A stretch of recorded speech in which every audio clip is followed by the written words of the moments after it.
The president must be held accountable. No one is above the law. Oh, she's got jokes now.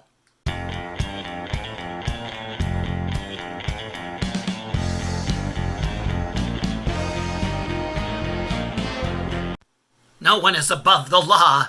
Well, unless you're Hillary Rodham Clinton, and then when your email and your devices are all subpoenaed by the FBI, you can go ahead and smash them with hammers, you can bleach bit the hard drives, and you can move your server to a mom and pop operation outside the jurisdiction of the U.S. government.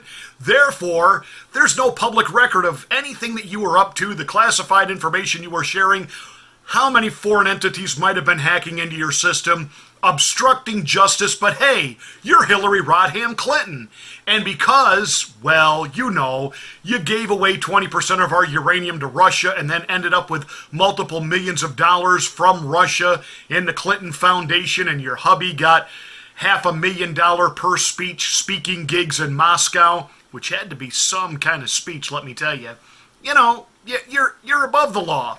If you're James Comey, you can commit near treason, orchestrate a coup to take out a duly elected president, but hey, you know what? You're going to get fired, you're going to get your full pension, you're going to get a multi-million-dollar book deal, you're going to travel the college circuit and be paid lots of money for liberal think tanks because you're such a man of ethics. And it goes on and on and on. And then, of course, there's Joe Biden. And right now, as the Democrats circle the wagons and they try to make much about this, see, it's right here in the transcript.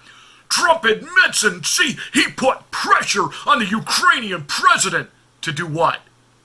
Look into criminal activity of an American citizen in his country. He pointed out the criminal activity of that woman, meaning Hillary Rodham Clinton. She was the one that actually went to the Ukraines looking for dirt on Donald Trump, actually sent her people there. That would be Americans on foreign soil seeking to do dirt to America. Are they above the law there, Nancy?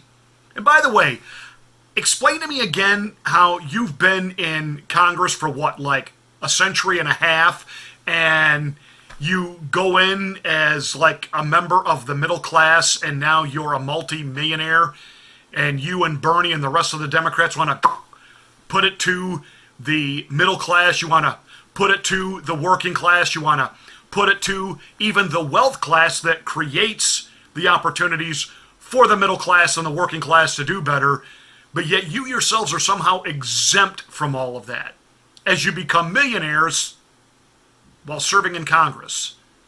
Insider information, quid pro quos, I mean, what gives? But, you know, only the president is not above the law of a law he didn't break. He hasn't broken any laws. Well, what about Joe Biden? How come you guys aren't looking there? You're deflecting off on the president rather than looking at the criminal activity of Joe Biden. But hey, that's right, I forgot.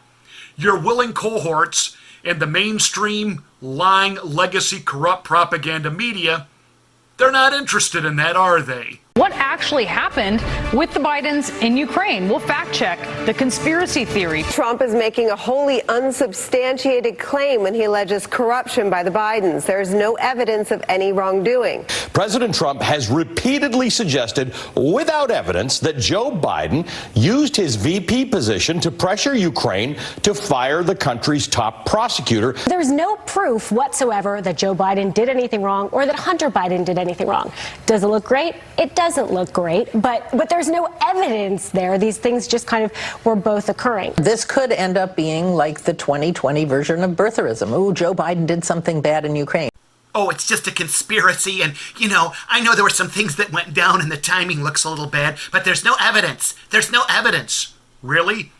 How about the words of the vice president himself? I had gotten a commitment from Poroshenko they would take action against the state prosecutor, and they didn't. I said, I'm telling you, you're not getting $1 billion.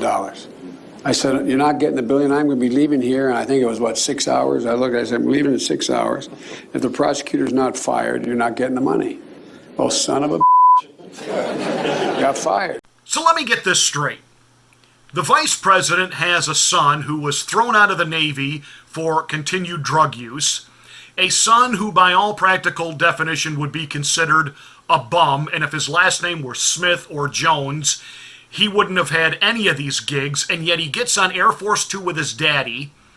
He puts the shakedown on China and ends up with a $1.5 billion investment into his investment firm. He and his daddy put a shakedown on the Ukraine, where Hunter Biden gets paid a salary of $50,000 a month, and an investigator over there says, wait a minute, there's a problem here. This particular fuel firm is corrupt, it's vile, and we've got to dig into this corruption. In the meantime, Obama, along with Congress, sanctioned $1 billion in a loan guarantee to the Ukraine. And Biden finds out after he's tipped off by the gray lady herself, the New York Times, that, hey, you know, there's an investigator over there looking into the activities of your son. Well, really? So Biden says, hey, look, yeah, we're not going to give you that $1 billion. Not one nickel of it. Sorry. Oh, and if you don't like it, call my boss. You got 6 hours to make good on this. There's the story. There's the collusion. Who's going to deal with it? Biden does have a problem here, by the way.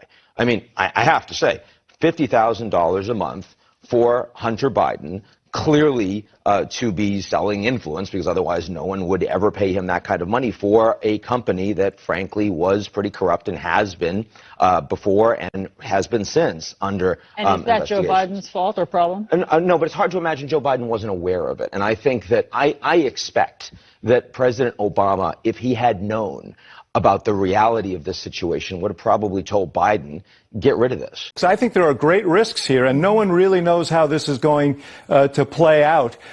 You could end up, in fact, invigorating the president's chances. You could end up losing many Democrats in the House if people react poorly to this. Yes, occasionally there are random acts of honesty on the liberal side, and some sane Democrats and pundits are looking at this saying, wait a minute, I know the media and the Democrats are ready to finally have that orgasmic climax that we got the president, but this is really some premature ejaculation that you're getting off on here. You don't actually have the president yet. In fact, you got Joe Biden. You got him in a hard luck position here, and you're only going to be able to spin this, and I realize PMSNBC and CNN will give you some cover for a while, but the American people are going to kind of figure this out, and there is, you know, certain voices over at Fox News, like Hannity and Ingram and Tucker, that they'll talk about what's really going on. You got conservative voices in the conservative media. You got guys like Pastor Marty that are going to shout it from the housetops what's going on. The American people will figure this out. This is a problem for you. What on earth are you doing? Well, if you're Nancy Botox Pelosi, the Bond character I affectionately refer to as Cruella Demented, well, you're having your Dean Wormer moment. You've put Trump on double secret probation, and as you're trying to hold your dentures in, and, you know, you need another Botox injection, you're thanking the members of Congress, this hit squad, Jerry the Nads Nadler, Adam Schiff for Brains, Mad Maxine Waters. You're thanking them for their thoughtful process and how they've gone about trying to get the president. And I commend all of our members, our colleagues, for their thoughtful approach to all of this, for their careful statements. So they've been judicious, careful, constitutional, and thoughtful. Really? And if you see anybody from that cabinet in a restaurant in a department store, at a gasoline station. You get out and you create a crowd. And you push back on them. And you tell them they're not welcome anymore, anywhere. I don't respect this president. I don't trust this president. He's not working in the best interest of the American people. His motives and his actions are contemptible. And I will fight every day until he is impeached.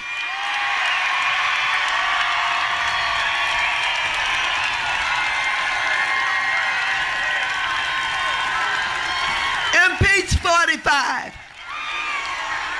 Impeach 45. Impeach 45.